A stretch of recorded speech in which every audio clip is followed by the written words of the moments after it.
সবুর ভাই তিনি তার দোকান থেকে এরকম এই টাকাগুলো নিয়েছেন, তিনি বলতে চাচ্ছেন। তা আপনারা আপনাদেরকে সরাসরি এরকম সেই সবুর ভাইয়ের মুখ দিয়ে আমরা শুনলাম যে 16,450 টাকা মতন তার দোকান থেকে এরকম শাটার ভেঙে নিয়ে গেছেন। তা আমরা বলতে চাই যে পাটলিঘাটা বাজার, যে পাটলিঘাটা যে থানা আছে, পাটলিঘাটা থানার অভিভাবক যারা আছে, পাটলিঘাটা থানার আমাদের ইনচার্জ যারা আছেন, তাদেরকে আমি দৃষ্টি এখন আকর্ষণ করে বলতে চাচ্ছি যে আপনারা যদি এরকম এ বিষয়ে যদি এ বিষয়ে যদি এরকম সচেতন থাকেন এবং ভোর নাগাদ প্রায় একাধিকভাবে এরকম চুরি হচ্ছে। এপাশে আরিয়ান ফ্যাশন নামের শেখ বস্ত্রালয় সংলগ্নের একেবারে পার্শ্ববর্তী এরকম প্রতিবেশী দোকান বলা যায়, তার দোকান থেকে এরকমকে 1 মাস নাগাদ আগে এরকম খুলছে, ওপরের থেকে এরকম টিন কাটছে, টিন কেটে এরকম ভিতরে ঢুকে এরকম তার দোকান থেকেও কিছু মালামাল নিয়ে গেছে, কিছু টাকাও ছিল তা নিয়ে গেছে। তা আমরা চাই যেরকম পাটলিঘাটা থানার যারা আছে, পাটলিঘাটা থানার তত্ত্বাবধানে যারা আছে, ইনচার্জ যারা আছে, তারা যদি এরকম ভোরবেলায় বা যদি এরকম একাধিকভাবে যদি এরকম ফজরের পরে যদি এরকম সাধারণ মানুষ যেভাবে এখন চলাফেরা করে, তাদেরকে যদি এরকম তাদেরকে এরকম জিজ্ঞাসাবাদ করে বা যদি এরকম তারা যদি রাউন্ড দেয় বা টল দেয় পুলিশ প্রশাসক, তা আমি মনে করি সাধারণ যারা দোকানদার আছে তাদেরকে অনেক সচেতনতা এবং অনেক তাদেরকে দুর্ভোগের থেকে তারা এড়িয়ে থাকতে পারবে। এবং বলতে চাচ্ছে যে এরকম ডিউটিদার যারা ছিল, যারা ডিউটিদার আছে এরকম, তারা যদি এরকম এই ডিউটিদাররা যদি এরকম ভালোভাবে যদি আরো একটু বাড়াই দেয়, তারা যেরকম যারা দোকানপাট যারা খুলবে, খোলা পর্যন্ত যদি তারা যদি এরকম থাকে, দোকানদারদের অভিযোগ যে এরকম যদি যাদেরকে আমরা এরকম মাসিক বেতন দিই, যারা এরকম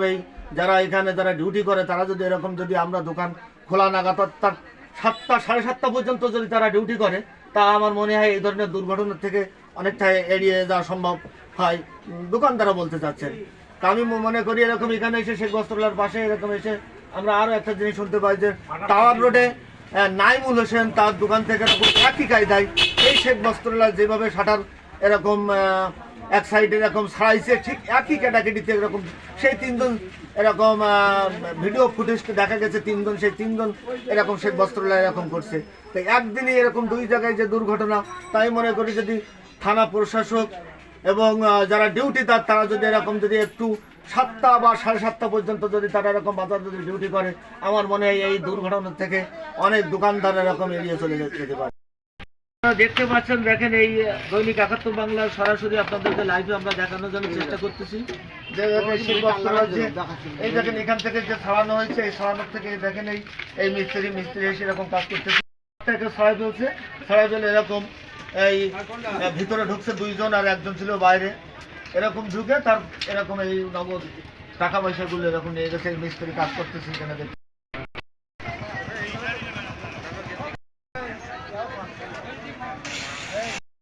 চেষ্টা করতেছে যে একটু আগে যে শেখ বস্ত্রালয়ের সামনে যেটা বলতেছিলাম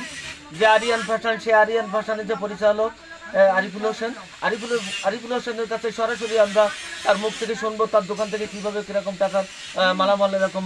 চুরি হয়েছে। 2 মাস আগে আমার দোকান থেকে চুরি হয়েছিল, ঠিক একইভাবে এরকম ভোর সকালে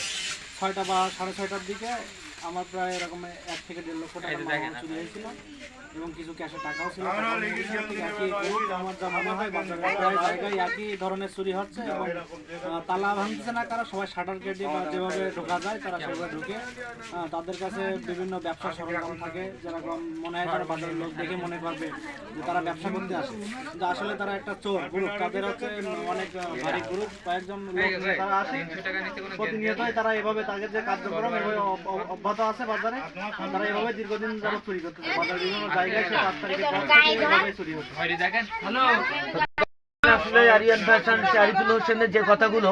সেও বলতে চাচ্ছে, যদি ডিউটিওয়ালাদের যদি যেভাবে টাকা দিচ্ছে তারা যদি এরকম 7টা নাগাদ বা 7:30 পর্যন্ত যদি এরকম ডিউটিটা করে, তাহলে তাদেরকে আসা পর্যন্ত বা একটু লোকজন বাজারের ভিতরে যখন ঢুকবে, সাধারণ মানুষের যখন জীবিকা নির্বাহের উদ্দেশ্য ঢুকবে, সেই ক্ষেত্রে যখন তারা যদি তাদের কর্মস্থল থেকে চলে যায়, তাহলে আমার মনে হয় অনেকটা স্বচ্ছায় এবং তারা অনেকটা সেফটি থাকবে।